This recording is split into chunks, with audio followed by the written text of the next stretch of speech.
मैं आपकी सोच, आपकी अपनी आवाज़।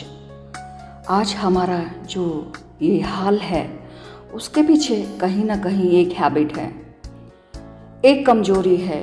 और ये हैबिट्स का बना कैप्सूल न जाने कितने लोग खाते हैं। एडिंगटन की एक थियोरी है कि विचार वस्तुएं बन जाती हैं। Things are thoughts and thoughts are things. जिसे हम जिंदगी कहते हैं वो हमारे अतीत में किए गए विचारों का परिणाम है। जिसे हम आज कहते हैं वो कल के विचारों का निष्कर्ष है। और कल जो होगा वो आज के विचारों का परिणाम होगा। 1000 सालों तक हमने गुलामी सही क्योंकि हम डरे हुए लोग हैं। हम मरने से डरते हैं क्योंकि हमें कुछ भी मिल जाए, कुछ भी आ जाए, उसी में सेटिस्फाई होने के लिए हमेशा अग्री रहते हैं। बूढ़ा आदमी डर की वजह से हमेशा हर चीज़ में राज़ी हो जाता है। जवान आदमी लड़ता है। जवान आदमी ज़िंदगी को बदलने की कोशिश करता है। बूढ़ा आदमी ज़िंदगी उसके लिए जैसी है वैसी ही होती है। उसके लिए जो भी है वो उसी में राज़ी हो जाता है। बूढ़ा आदमी कहता है सब भाग्य है। जवान आदमी कहता है भाग्य हमारे श्रम के सिवा कुछ भी नहीं। बूढ़ा आदमी कहता है जो कर रहा है भगवान कर रहा है। जवान आदमी कहता है जो भी करेंगे भगवान का आशीर्वाद उसमें शामिल होगा। जवान आदमी एक संघर्ष है, बूढ़ा आदमी एक सेटिस्फैक्शन है। अगर गुलामी आ जाए, गरीबी आ जाए, जो हो सके सब में सेटिस्फैक्शन कर लेंगे। सेटिस्फाई होने की आदत अगर हमने नहीं बदली तो भविष्य में और अंधकार आ सकता है। अभी सड़क पे कोई दो लोग किसी को बेरहमी से पीटते हों तो हम भीड़ में बन के खुद तमाशा देखेंगे, ये जानते हुए भी कि गलत हो रहा है। ये नहीं होना चाहिए। कोई बस में 4 लोग आकर गुंडागर्दी करें, किसी से अभद्रता करें तो हम उस बस से चुपचाप नीचे उतर आएंगे। 100 लोगों की भीड़ और कहेंगे भी कि बहुत दुख हो रहा है, अफसोस हो रहा है, मगर ये 100 लोग उन 4 लोगों का सामना नहीं कर पाएंगे, झुके रहेंगे, कुछ नहीं कर पाएंगे। इतना कमजोर मन कैसे जवान हो सकता है? जिनको हम प्रोग्रेसिव शख्सियत समझते हैं आज हम उनकी नौकरी करते हैं, जिसका नज़ारा आज हमारे सामने है।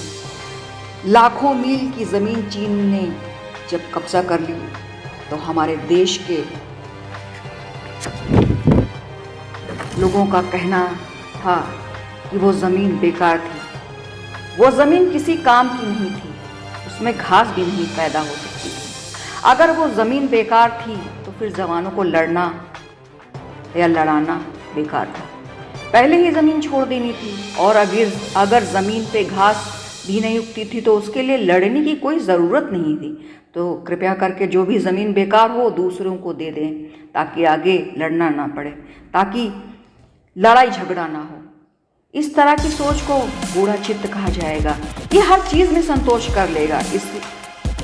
इस बूढ़े चित्त को तोड़ना पड़ेगा। पास्ट को देखना बंद करना पड़ेगा। फ्यूचर के लिए डिसीजन लेने होंगे, एम बनाने होंगे, सेटिस्फैक्शन छोड़ना होगा। एक निर्माण की अनसेटिस्फाइड चिंगारी चाहिए, एक सृजन की आग चाहिए। और वो आग तभी होगी जब हम हर एक चीज़ के लिए यूं ही राज़ी नहीं होंगे। यही मात्र एक ऐसा कैप्सूल है जिसको खाने से रोज आपके रास्ते, आपका नज़रिया, आपका चित्त सब कुछ चेंज करने की ताकत रखता है।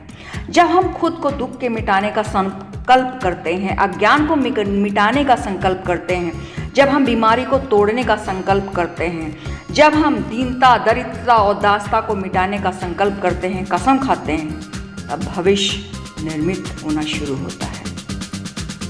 हमें अपने मन को बदलना पड़ेगा, तभी हम जवान हो सकते हैं। हम ये दिमागी बुढ़ापा किसी भी हाल में तोड़ना होगा। हमें इस डर से आगे निकलना होगा, हमें रिस्क लेना ही होगा। सुख के लिए छोटे छोटे मुंह तोड़ने पड़ेंगे, मेरे तेरे का भाव छोड़ना होगा। जब तक अलाइव हैं तब तक सीखते रहने की चाह हमेशा बनाए रखना है। बिकम हंग्री, हम बहुत जल्दी से भरे हुए लोग हैं। हम चाहते हैं हमें सब कुछ आज ही मिल जाए, हर आदमी को नौकरी आज ही मिल जाए। ये नहीं हो सकता, नहीं मिल सकती नौकरी, क्योंकि इस देश के पास इतना काम नहीं है। जितने लोग हैं नहीं मिल सकती नौकरी, इसलिए क्योंकि जितने लोग भी आज शिक्षित हो रहे हैं, भविष्य में उनके लिए भी कोई काम नहीं होगा। लेकिन ये हमारी आज की बात नहीं है। अगर हमने कुछ सोचा नहीं और थोड़ी सी भी अगर जल्दी करी तो शायद हमें आज जो भी काम मिल सकता है वो भी ना मिले। और अगर हम धैर्य का प्रयोग करें तो नए काम की दिशाओं को खोज सकते हैं। असल में हमें पुराने तरह के काम मांगने छोड़ देने चाहिए। अगर हमें इस समस्या को हल करना है तो जितने भी यंगस्टर्स हैं उनको अपनी मैच्योरिटी ग्रोइंग एज को नए काम की इन्वेंशन में पूरी तरह से लगाना होगा। हमारे देखते देखते सारी चीज़ें बदल गईं।